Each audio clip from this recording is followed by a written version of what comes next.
अस्सलामु अलैकुम वरहमतुल्लाहि वबरकातुहू। हर तकलीफ़, बीमारी और हाजत के लिए बहुत ही मुजर्रब और आज़मूदा अमल। मेरे दोस्तों, हर इंसान परेशान हाल है, या तकलीफ़ में या बीमारी में या किसी हाजत में कि मेरी ये नेक हाजत पूरी हो जाए। तो आप हज़रात ने परेशान नहीं होना, इस अमल को पूरे तवज्जो और यकीन के साथ करना है।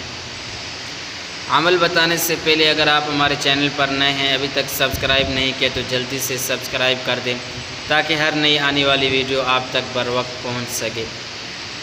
आप हज़रात ने इलाज के लिए अगर बीमार हैं तो उसके लिए वइज़ा मरीज़्तु फ़हुव यशफ़ीन, मरीज़ पर आपने दम करना है 21 बार पढ़कर। इंशाअल्लाह मरीज़ सेहत याब हो जाएगा।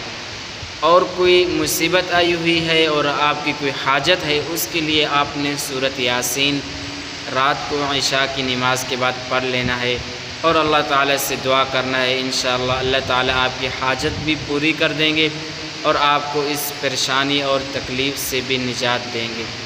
तो ये था हमारा आज का मुख्तसर सा वीडियो। अगर अच्छा लगे तो प्यारा सा कमेंट कर दे, अपने दोस्तों में भी शेयर कर दे। आपसे चाहते हैं इजाज़त, मिलेंगे इंशाअल्लाह अगले वीडियो में। अस्सलामु अलैकुम वरहमतुल्लाह।